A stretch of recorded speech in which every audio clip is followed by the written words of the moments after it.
Et si Lukaku repartait à l'Inter, les amis? C'est l'une des grandes questions de la presse internationale aujourd'hui. Salut à tous. J'espère que vous êtes en forme. Je n'ai pas bougé. 3 modules aujourd'hui ici à la maison dans mon petit bureau. Module spécial combiné avec le J-13 Real Madrid Paris Saint-Germain plus le débrief de l'Atlético Madrid Manchester United. Deuxième module avec le spécial Barça jour J du déplacement sur la pelouse du Napoli en Ligue Europa. Et ce troisième module, il est ici avec une spéciale attaquant avec ce Back to Inter. Point d'interrogation, cette photo symbole avec Thomas Tuchel, amour vache ou réelle complicité? On va y revenir avec l'ouverture de cette presse. Voici la Gazzetta dello Sport aujourd'hui. Et s'il rentrait à l'Inter, l'ami, vous le savez, en Angleterre, cela ne se passe pas très bien pour lui. Du côté de Chelsea, il a été pointé du doigt par la presse lors du dernier match de championnat. C'était face à Crystal Palace où il avait touché en 90 minutes dans cette victoire 7 ballons seulement en comptant le coup d'envoi. Match européen ensuite face au LOSC Lille avec une victoire 2-0 de Chelsea à Stamford Bridge. On se disait que Thomas Tuchel allait protéger son joueur et le mettre titulaire. Eh bien, niente, pas une minute de jeu, pas titulaire, laissé out.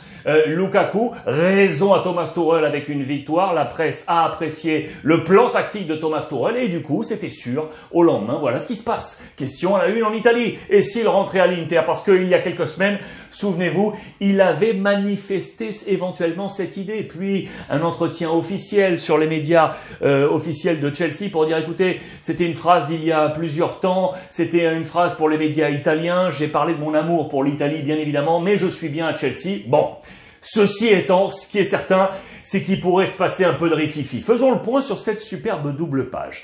Alors, ici, 5, c'est le nombre d'années en contrat qu'il a du côté de Chelsea. C'est un contrat XXL, vous le savez, jusqu'en 2025-26. 118 qui est ici, c'est le nombre de buts marqués par Lukaku en Première Ligue, sous ses différents maillots, avec Chelsea, Everton, West Bromwich Albion et Manchester United. Le 101, c'est le nombre de caps avec la sélection belge. C'est un poids lourd de la formation, vous le savez, de Roberto Martinez. Ici, c'est sa story de son amour avec l'Inter Milan, sa signature en août 2019 avec la famille Zhang, sa première en août 2019, c'était face à Lecce à San Siro avec une réussite pour lui, sa complicité avec Antonio Conte, parti depuis, vous le savez, la rivalité qu'il a adorée en Italie avec Zlatan Ibrahimovic pour savoir qui est le roi à distance sur les réseaux sociaux chaque semaine. C'est moi le roi, il adore ce combat de boxe, l'ami Lukaku. Et puis en parlant de complicité avec Conte, il y avait cette complicité avec Lautaro Martinez. Les deux hommes se manquent mutuellement. On va y revenir parce qu'à l'Inter, Lautaro, il est comme orphelin de son copain Lukaku. Les chiffres du côté de Chelsea, ils sont ici. 28 matchs au total, donc 22 fois titulaire. Une moyenne de buts à 0,4 et un pourcentage, de buts sur le nombre de tirs effectués. On est à 18,2. Vous le voyez pour l'ami Lukaku. Si on fait une comparaison avec ces chiffres à l'Inter sur les 2 saisons, sur un total 95 matchs pour 86 titularisations. Regardez sa moyenne de buts. On était à 0,4 ici. On est à 0,7 en Italie sur les 2 saisons. 64 buts au total. Il est à 10 buts aujourd'hui du côté de Chelsea. Et le pourcentage de buts marqués sur le nombre de tirs effectués, on était donc à 18,2% ici. On était à 24,2%. Les chiffres sont facilement meilleurs du côté de l'Inter. Aurait-il envie de retrouver la cité milanaise? Ce qui est sûr, c'est que du côté de l'organigramme, on y réfléchit. Regardez, c'est ici en papier, avec 2 hommes, Zhang, là, le patron, qui a fait signer le contrat en août 2019 à l'ami Lukaku, et puis à sa droite, c'est bien entendu le grand artisan, monsieur Beppe Marotta, le directeur sportif, ex de la Juve, qui est en train de bosser. Les chiffres sont là, je vous ai fait un petit zoom rapidement pour vous rappeler le montant du transfert. 115 millions d'euros bonus pour Chelsea qui a payé à l'Inter pour faire venir Lukaku. Ça, ce sont les émoluments actuels de Lukaku du côté de Chelsea, quasiment un peu plus d'1 million par mois. Vous le voyez, 12,5 à l'année. Ça, c'est ce qu'il avait du côté de l'Inter à 8,5 pour le différentiel. Est-ce que c'est réellement un dossier? Donnez-moi votre avis avec le hashtag Ruiz Club sur l'ensemble de la toile digitale. Et on en parlera ce soir d'ailleurs dans le Brut Live à 19h pétante en direct ensemble pour votre votre libre antenne ce soir à 19h. Pourquoi je vous disais que Lautaro Martinez est orphelin? Parce que regardez les chiffres offensifs de l'Inter sur la saison, non pas sur la saison, sur l'année 2022, l'année civile 2022. Pour l'instant, au total, 101 frappes avec les attaquants, seulement 6 buts marqués. Seulement 6 buts marqués pour cet Inter offensif. Regardez la posture ici de Lautaro qui ne marque plus. On se pose des questions. Je vous ai grossi ce schéma. Voici les 6 buts de l'Inter sur l'année civile 2022 avec du Dzeko 2, Barella 1, Bastoni 1, Perisic 1 et Skriniar 1. C'est trop peu. 101 tirs, il manque un buteur efficace. On pense à Alexis Sanchez. Mais du coup, on repenserait à l'ami Lukaku, affaire à suivre. Je vous mets juste ici, nouveau sponsor du côté de l'Inter, Panasonic, arrive au club. Voilà qui va amener également des fonds pour la famille Zhang, affaire à suivre. Je voulais vous emmener sur les autres buteurs en Italie parce que lui, c'est un monstre. Vous le savez, l'extraterrestre, le nouveau. C'est monsieur Vlahovic dans les colonnes de la Gazzetta dello Sport. On a fait une comparaison entre les différents géants d'Europe. C'est ici, vous le voyez. Là aussi, tenez, je vous ai fait un petit zoom. Regardez, c'est une comparaison. Vous le savez, il a marqué après une grosse trentaine de secondes, 32, 33 secondes dans son match pour établir un nouveau record sur la scène européenne. Vlahovic, cette semaine en Ligue des Champions. 33 secondes, vous le voyez. C'était en plus pour son premier match de Ligue des Champions. Et on a fait une comparaison pour voir parmi les grands d'Europe, à quel moment ils ont marqué en Ligue des Champions, au bout de combien de matchs, au bout de combien de temps de jeu. Regardez la comparaison. Haaland, c'était également lors de son premier match européen, après 105 secondes avec le Red Bull de Salzbourg. C'était en 2019 ici et c'était face à Genk pour une victoire 6-2. L'ami Lewandowski, après 3 matchs, au bout de 3 matchs avec le Borussia Dortmund sur la pelouse de l'Olympiakos en 2011.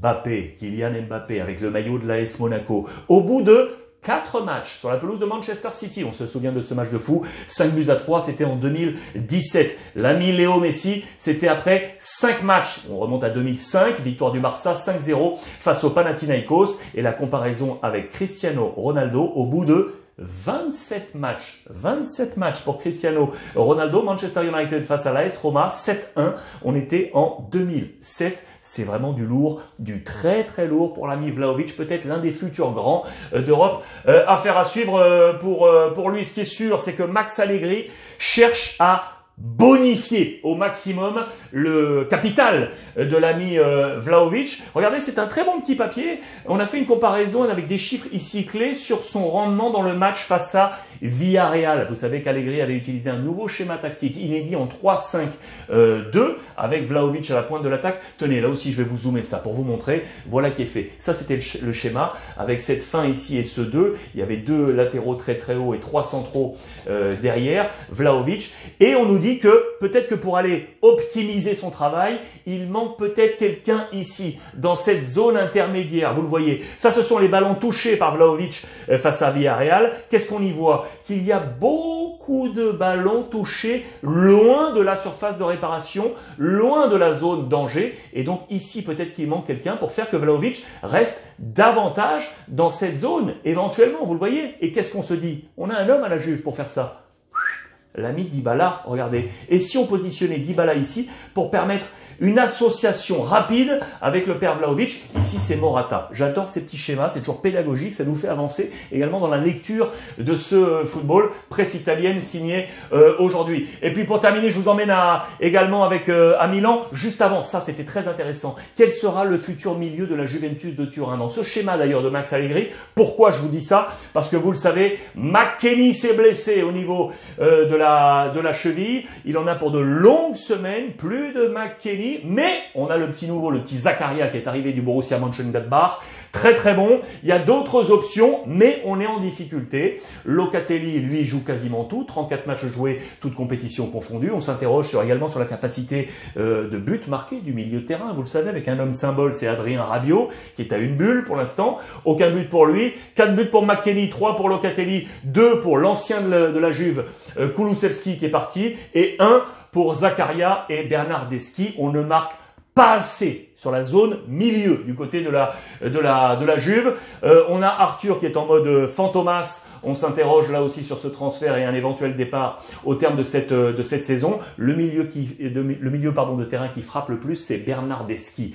38 frappes pour Bernardeschi. Quel sera le milieu de la Juve pour essayer d'aller trouver une force offensive un peu plus grande? Voilà qui est fait pour ce détail du côté de la Juve avec ce petit bonus. Et puis voilà, je vous le disais, je voulais vous terminer avec Milan parce que est-ce qu'on a là le futur capitaine de Milan? Qu'en pensez-vous? Est-ce que l'ami Sandro Tonali va s'inscrire dans la grande histoire des grands capitaines de Milan? On a posé la question à Ambrosini, tiens, l'ancien de Milan, qui dit que oui, il a le potentiel pour, mais attention, dans l'équipe actuelle, il y en a d'autres, des potentiels leadership. Il parle de Kier et il parle également de Zlatan Ibrahimovic, toujours out. Je vous le rappelle, c'est Olivier Giroud qui devrait jouer ce week-end. Petit zoom donc sur Tonali avec ses différents visages des grands capitaines de l'histoire de l'AC Milan. On remonte à Gunnar Nordahl. On est là dans les années 50, début des années 50. 2 Scudetti pour lui remportés avec Milan. Nils Lidholm, l'un des grands noms bien évidemment de l'AC Milan. 4 Scudetti remportés. Cesare